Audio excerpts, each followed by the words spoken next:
Qué bueno tener un corazón convencido que al primero que tenemos que adorar es a nuestro Dios. Como decía nuestro pastor, es un día de fiesta. Y el día de ayer que hablé con el pastor y me hizo el reto, estaba por decirle que no. No es porque iba a ir a vagar realmente, aunque ya teníamos programado, pero el día del jueves me hicieron 3 endodoncias y una de ellas se me infestó a tal grado que todo el viernes literalmente no dormí y anduve con un dolor tremendo, insoportable. Y cuando hablé con el pastor, le dije que sí. ¿Por qué cree que le dije que sí? Porque las cosas de Dios son más importantes que cualquier cosa, hermano. Porque Él es el Dios que nos da vida y nos da salud y nos sostiene en todo tiempo. Y cuando tuvimos la casa de paz en la noche, oraron por mí y milagrosamente en ese momento se me fue todo dolor. Se me fue todo dolor. Pude descansar y recuperar el sueño que había perdido un día antes. Y cómo no agradecerle al Señor si Él hace maravillas todavía con cada uno de nosotros. Solo basta creerle, solo basta decirle: Señor, heme aquí estoy.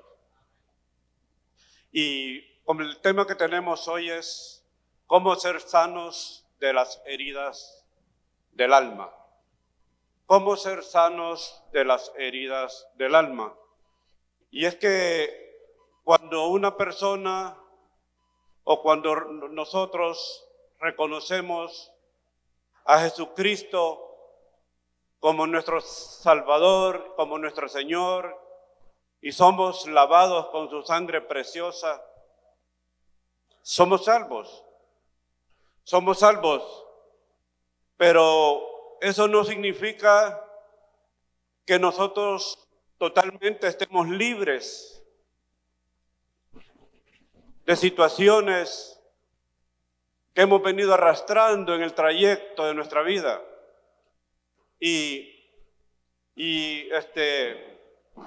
Venimos muchas veces con ataduras. Usted no viene el día que acepte y el día siguiente usted ya anda en la nube número 45, ¿verdad? Y todo es aleluya. No, hay veces es más cuando se acrecentan los problemas. Es más cuando se nos viene el mundo encima. Porque dice que el oro, para ser puro, tiene que ser pasado por fuego. Y nosotros como creyentes tenemos que pasar diversas pruebas. Y todas esas ataduras, todas esas cosas que hemos venido arrastrando, han venido marcando nuestra vida. Han venido haciendo heridas profundas que no se ven exteriormente, pero que las tenemos allí. ¿Y cómo puede ser eso? Hay heridas que sí se notan físicamente. Yo tengo una herida cuando niño, que ya tenía unos 6 años, aprendiendo a andar en bicicleta, fui a quedar enredado en un alambre de púas. Y el consuelo de mi madre fue, ya saben, la chancleta voladora. Entonces, esas marcas todavía las ando.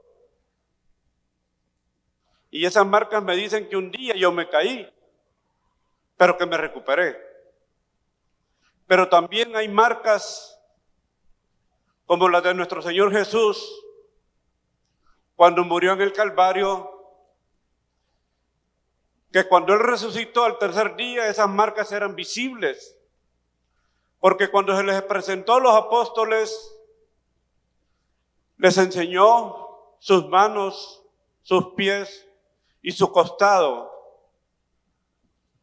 que era una señal de que había sido crucificado. Pero esas son heridas y marcas que las podemos ver físicamente. Pero hay marcas, hay heridas en nuestro interior, hermanos, que difícilmente se pueden ver.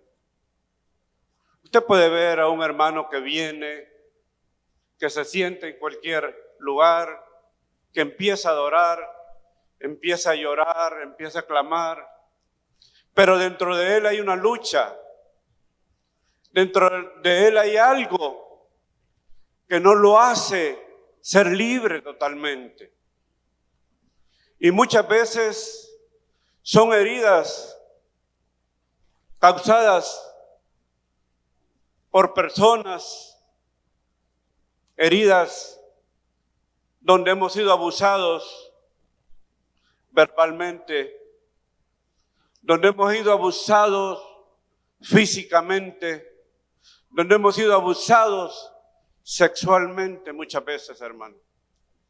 Y puedo enumerar muchas heridas, esas heridas que muchas veces nosotros les causamos a los hijos, heridas que marcan el corazón de nuestros hijos. Porque para nosotros es común quizás en el calor salvadoreño decirle, es que este cipote es un dundo. Pero si el cipote es dundo, imagínense quiénes son los padres. Y lo peor es que vamos marcando el corazón de ese hijo nuestro.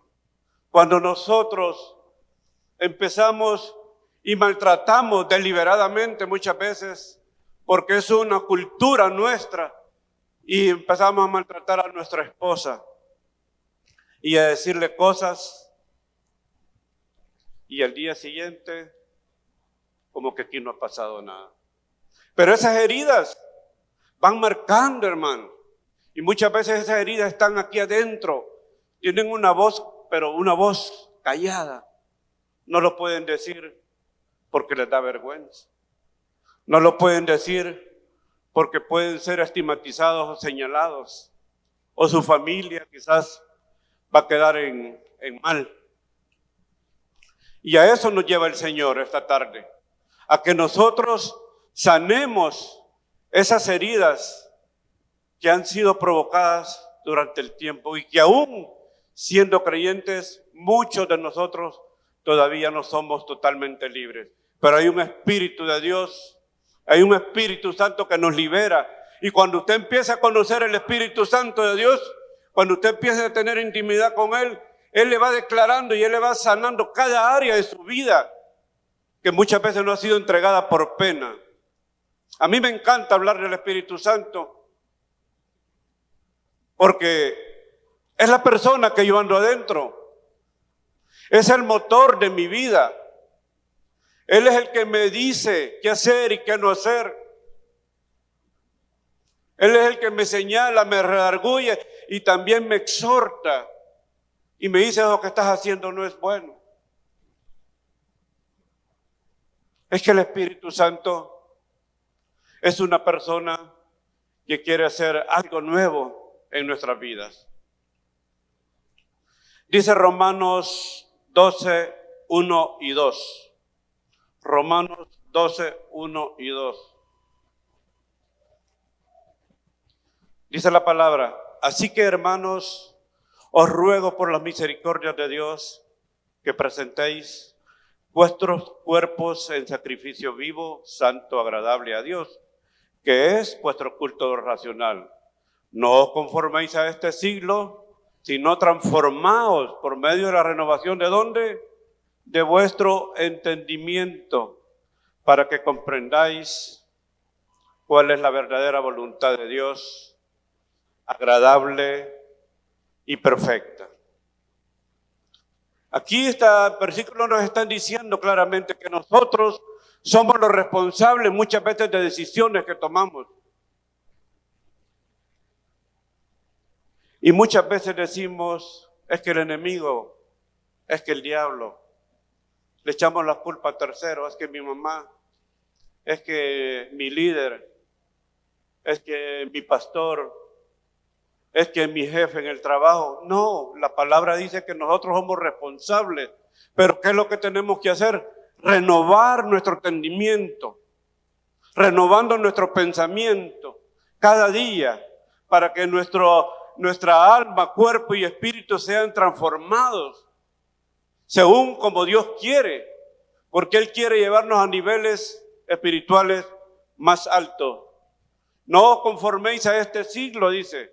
No os conformemos, hermanos, porque muchas veces como cristianos nos conformamos con una vida tranquila, una vida donde no pasa nada, una vida quizás hay veces donde no hay procesos. Pero ¿sabe qué? Los procesos son importantes en nuestra vida, porque allí lo logramos entender lo que Dios quiere hacer con nosotros y llegamos a entender y a saber el amor que Él tiene para nosotros como sus hijos. Las heridas del alma son causadas por un daño que nos hicieron, dice, por un dolor, por una traición, por un abuso. Cada uno de los que sufrimos en nuestras vidas, todo aquello nos van haciendo heridas profundas, heridas que si no las sanamos, empezamos a tener problemas aún como cristianos. El enemigo no quiere que seamos libres totalmente. El enemigo siempre nos va a tender lazos. Y cuando nosotros no depositamos esas heridas del alma a nuestro Señor Jesús, créanme, hermanos, que las cosas van a cambiar poco. Vamos a un tiempo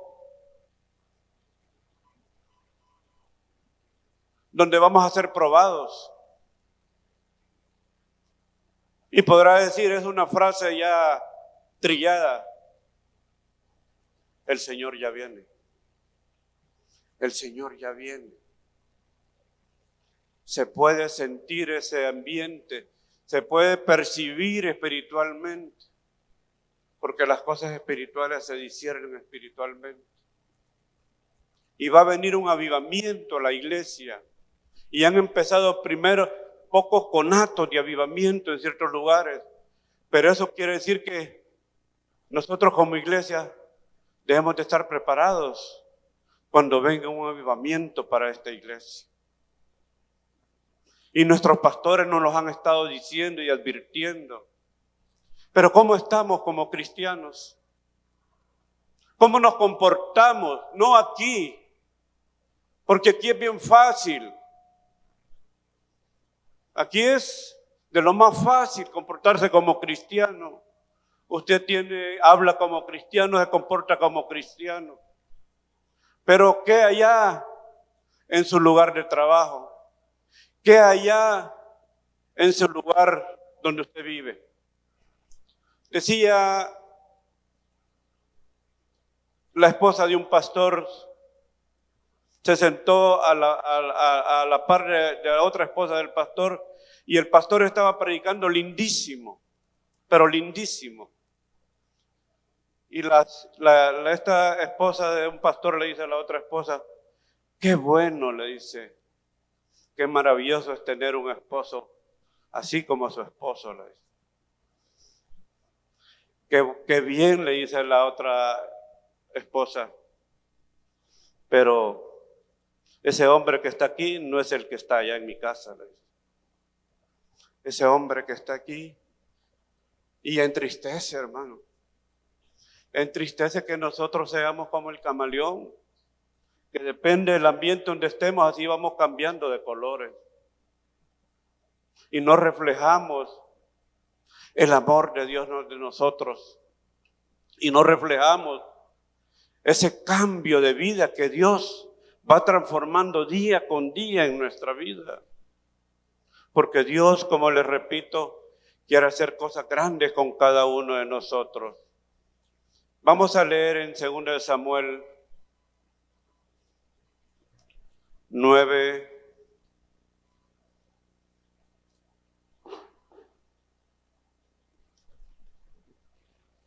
Segunda de Samuel 9. Si lo tienen, me dicen amén.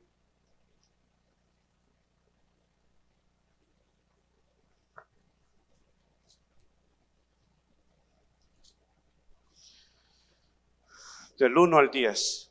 Dice la palabra, dijo David, ¿ha quedado alguno de la casa de Saúl a quien yo haga misericordia por amor de Jonatán? Y había un siervo de la casa de Saúl que se llamaba Siba, el cual llamaron para que viniese a David, y el rey le dijo, ¿eres tú Siba? Y él respondió, tu siervo. El rey le dijo, ¿no ha quedado nadie de la casa de Saúl a quien yo haga misericordia de Dios? Y Siba respondió al rey, aún ha quedado un hijo de Jonatán, lisiado de los pies. Entonces el rey le preguntó, ¿dónde está? Y Siba le respondió al rey, he aquí, está en casa de Maquir, hijo de Amiel, en Lodebar. Entonces el rey David le trajo de la casa de Maquir, hijo de Amiel, de Lodebar, y vino Mefiboset, que era el hijo de Jonatán, hijo de Saúl, a David, y se postró sobre su rostro e hizo reverencia. Y dijo David, Mefiboset, y él respondió, he aquí tu siervo. Y le dijo, David, no tengas temor, porque yo a la verdad haré contigo misericordia por amor de Jonatán tu padre. Te devolveré todas las tierras de Saúl tu padre, y tú comerás siempre a mi mesa. Y él inclinándose dijo, ¿quién es tu siervo para que mires a un perro muerto como yo? Entonces el rey llamó a Siba, siervo de Saúl, y le dijo, todo lo que fue de Saúl y de toda su casa yo le he dado al hijo de tu señor. Tú pues le labrarás las tierras con tus hijos y tus siervos, y almacenarás los frutos para que el hijo de tu señor tenga pan para comer, pero Mefiboset, el hijo de tu señor, comerá siempre a mi mesa. Vemos una historia triste, hermanos, donde un niño de apenas 5 años había sido marcado por situaciones que no las podía controlar. Dice que cuando David aún no era rey y Jonatán era príncipe, hicieron un pacto que deberíamos de hacer cada uno de nosotros como hijos de Dios.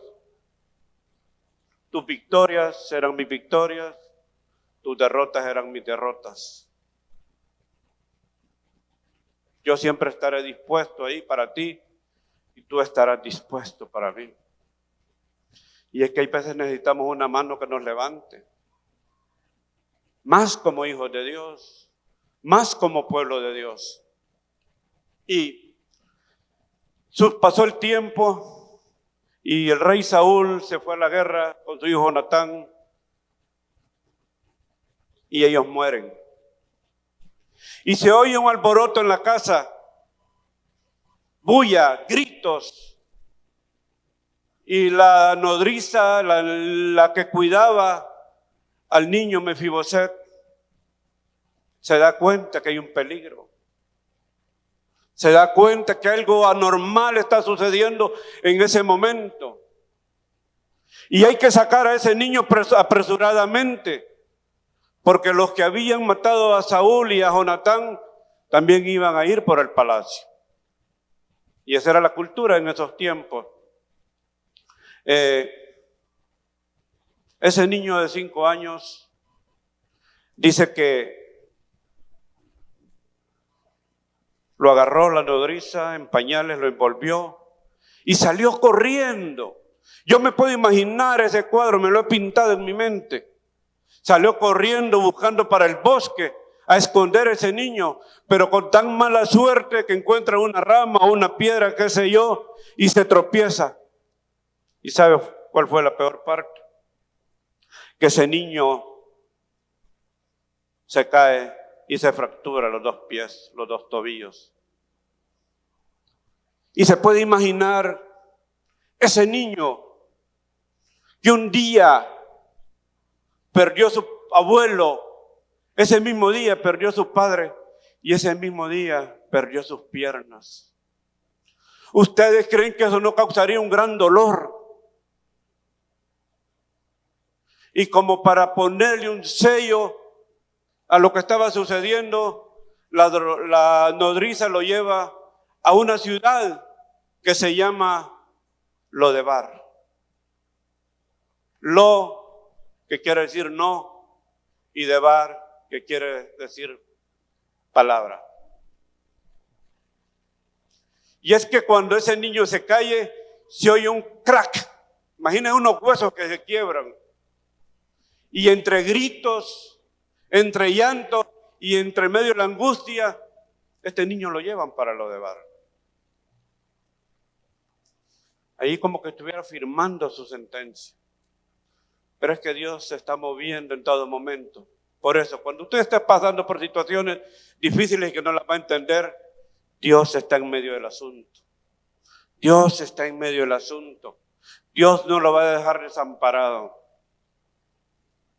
La nodriza, luego que lleva al niño a Lodebar, pues allí, una ciudad, me imagino yo, un pueblo, un cantón, qué sé yo, sin mayores comodidades, quizás lodo, él arrastrándose, porque quizás no tenía ni acceso a unos, ¿cómo se llaman estas cosas? Muletas o una silla de ruedas. Porque el destino le había hecho una mala jugada. Y es que hay veces, hermanos, que el destino nos quiere dejar lisiados. Hay veces que los sueños de nosotros se quiebran. Y cuando usted menos piensa, usted está lisiado. Y usted empieza a preguntar ¿por qué? ¿Por qué a mí? ¿Por qué yo? Soy tu hijo. Soy un príncipe también tuyo. Y esas son de las interrogantes que cualquiera se haría. Y habemos muchos que hemos quebrado los sueños de nuestros hijos. Hemos quebrado los sueños de nuestros hijos. Habemos muchos que hemos quebrado el amor de una familia con nuestras actitudes. A veces también hemos quebrado el amor de una esposa o el amor de un esposo por cosas que marcaron la vida y cosas que hicieron heridas en las personas a las cuales dañamos. Y este niño fue creciendo, pasaron 25 años y una noche de esas, David no pudo dormir como me pasó a mí hace como 3 días. Ya me imagino. No podía dormir, inquieto, y se levanta el siguiente día y lo ven sus siervos y le dicen, ¿qué te pasa? ¿Qué le pasa, rey? Y él les cuenta, es que tuve un sueño, no pude dormir. Y se me vino a la mente aquel pacto con aquel amigo que se llamaba Jonatán. Y pregunta, ¿habrá alguien aquí que sepa si hay un descendiente de Jonatán o del rey Saúl para yo hacer misericordia? Y se levanta un hombre que se llama Siba, que casualmente había estado entre los 2 reinos, había servido en los 2 reinos, y le dice, sí, yo conozco a uno que vive en Lodebar. Y le dice, mándenlo a traer, pero hay una cosa, mi rey, él es lisiado de los pies. Y David lo manda a traer. Y cuando llega, la historia dice que se presenta, le cuenta parte de la historia y le dice, desde este día tú recuperarás todas las cosas que eran de tu abuelo y de tu padre. Y es más, no necesitas comer en otro lado, porque tú vas a comer a mi mesa. Y es que cuando la gracia del Señor llega a nuestra vida, hermanos, aunque no lo entendamos, nos va marcando poco a poco. Y este príncipe, de ser un desconocido en la ciudad de Lodebar, volvió como príncipe. Porque muchas veces de nosotros nos alejamos del camino del Señor y nos volvemos semejantes a Mefiboset. Volvemos al estado principal, al estado anterior en el que estábamos. Y después nos da vergüenza regresar donde el Señor, en el Rey, nos manda a llamar. Y es que hay veces estamos quebrados, lisiados. Nuestro corazón está herido. Hay heridas profundas que yo no se las puedo contar a cualquiera, porque yo las cuento al hermano, de seguro lo vas a ver toda la iglesia. Y es ahí cuando yo lo llevo a que usted tiene que tener una intimidad con el Espíritu Santo. Hablar con Él como le habla a un amigo.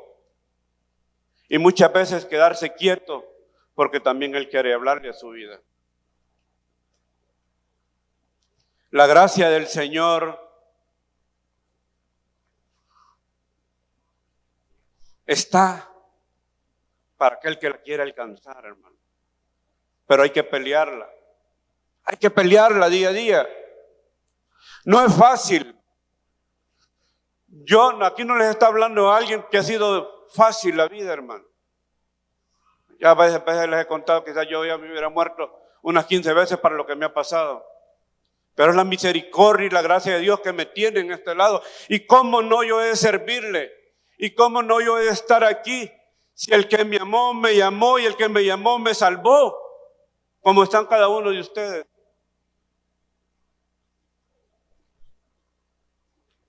Ese mantel que se puso sobre la mesa es el mantel de la gracia que Dios ha puesto en la vida de cada uno de nosotros. Porque ese mantel podía ver a Mefiboset de aquí para arriba, pero de aquí para abajo le cubría todos sus errores. Y esa es la gracia de Dios en la vida de nosotros, que Él cubre con su amor y con su gracia todos nuestros pecados, todas aquellas situaciones vergonzosas, todo aquello que nos marcó, todo aquello que muchas veces nos hizo ser despreciados, hermano, que la gente nos señalaba, no, si este es aquel, si este es el otro. Pero el Señor quiere hacer cambios, pero cambios rotundos, cambios de 180 grados en nuestra vida. Cambiarle el rumbo a su vida. Porque al cambiar el rumbo de su vida, no solo está cambiando su vida, sino que está cambiando la vida de generaciones. Y yo entiendo el mensaje del pastor Junior. Yo entiendo cuando habla de santidad. Yo entiendo cuando habla de no contaminarnos. Pero es que no hay otra forma. No hay otra forma de llegar al trono de la gracia, hermano, y ser escuchados si nosotros no vamos renovando nuestro interior diariamente, a través del Espíritu Santo que habita en nosotros. Usted no está aquí por casualidad. Yo fui llamado a la edad de 5 años, 6, 7 años, ni me acuerdo, porque no había ni evangelio en esa época. Solo cantaba en un himnario que había y que decían, suenen dulces signos, ¿verdad? Y Santa Biblia para mí, el pastor la de conocer, eres un tesoro aquí. Aquellos signos que daban sueño, pero que eran himnos inspirados, fíjate. Himnos que transformaban. Porque yo sin entender que era un evangelio, yo fui llenado. Y fui marcado desde ese momento para ser príncipe del Señor. Y cada uno de ustedes ha sido llamado para eso. Usted no está para vivir en lo de bar. Usted está para vivir en el reino, en el castillo, en la casa real de nuestro Señor. Usted tiene que creerse que usted es un príncipe de Dios. Y como príncipe usted se va a comportar donde quiera que vaya como príncipe, como un hijo de Dios. Qué fácil es decirlo, me podrá decir. Sí, no es fácil. No es fácil porque venimos arrastrando costumbres. Hemos sido mal enseñados, mal educados. Hay heridas que todavía marcan nuestra vida. Que cuando usted viene a su casa, usted a la casa de Dios, usted se siente cómodo, pero cuando regresa a su casa usted no quisiera regresar. Porque muchas veces decimos, voy a adorar y a buscar al Señor en su templo. Pero es que el Señor está aquí. El Señor no se queda aquí cuando usted se va y cuando regresa y el Señor lo está esperando aquí. No, el Señor vive aquí, hermanos. Y cuando usted viene aquí, usted se reúne como cuerpo de Cristo. Y su espíritu con su alma se amalgama, se une, y esa adoración se vuelve una adoración excelente. Y usted empieza a hablar y hablar de las bondades que el Señor ha hecho en su vida, de aquellas heridas que no lo dejaban avanzar un metro, pero que ya fueron sanadas y restauradas.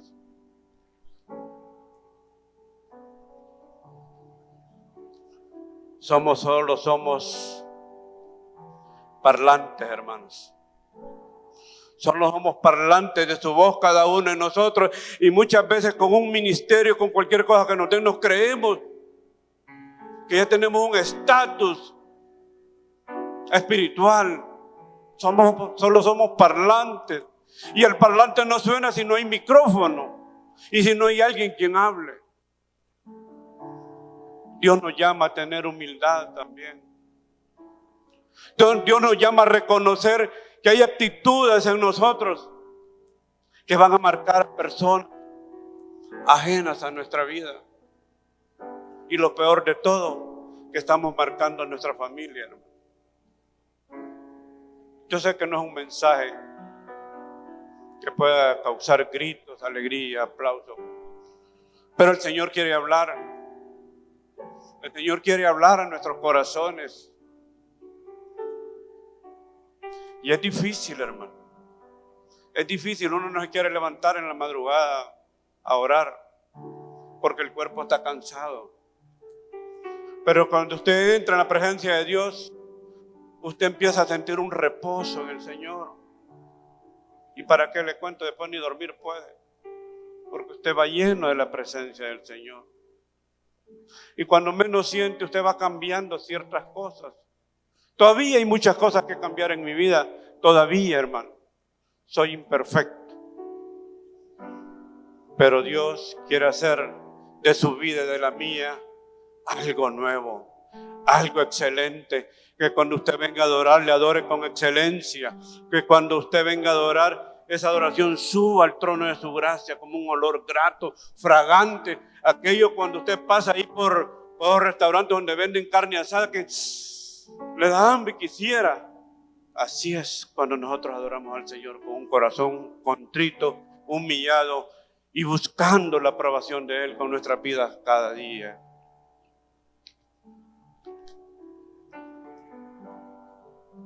No sé si habrán personas que quisieran hacer un pacto con el Señor. Si alguien no ha aceptado a Jesucristo como su Salvador, este es el tiempo oportuno. Si hay alguien que quiere reconciliarse con el Señor, este es el tiempo. Si no lo hay, nos ponemos de pie, hermanos.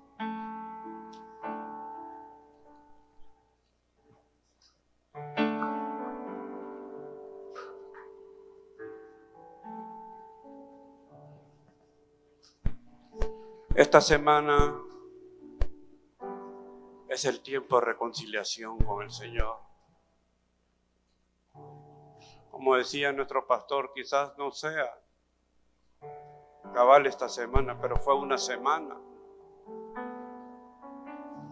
donde Él se ofreció como sacrificio vivo para cada uno de nosotros.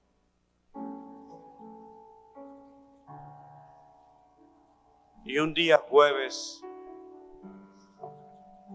estaba preparando la cena y me impacta una palabra que el Señor Jesús le dice a sus discípulos. ¿Saben qué? Cómo he añorado estar con cada uno de ustedes.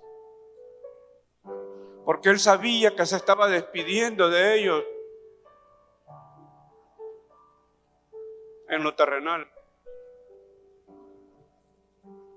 Y quizás no habían entendido el mensaje que durante esos 3 años y medio Jesús les había dado a cada uno de ellos. Y había cierta quizás angustia, cierto dolor, no solo por el proceso que iba a pasar adelante de sacrificio, sino porque dejaba a sus amados, aquellos que anduvieron junto a Él, sanando, restaurando, dándole de comer a multitudes, conociendo los secretos de Jesucristo. Y ese es el mismo Señor que está ahora en esta iglesia, amados hermanos. Es el mismo Cristo que ese día fue crucificado y que tuvo que pasar por dolores inimaginables. Es el mismo Cristo que vive aquí y en nuestros corazones, hermanos. Por eso tenemos que adorarle, bendecirle, entregarle cada área de nuestra vida. Si hay deseos pecaminosos, si hay hábitos de pornografía, si tiene tendencia a hacer cosas que no le agradan a Dios, entrégueselas al Señor. Dios quiere hijos, pero hijos en victoria, hermano. Porque cómo duele ver un hijo cuando anda mal. Cómo duele, le duele el corazón a uno. Pero cuando el hijo llega con sus pergaminos, que se graduó, que tiene un buen trabajo, que va para adelante, y más si es un siervo de Dios, el corazón de uno se regocija. Y la pregunta es, ¿cómo se pondrá el corazón de nuestro Señor al ver que somos cada uno de los que estamos aquí hijos obedientes y fieles a su palabra?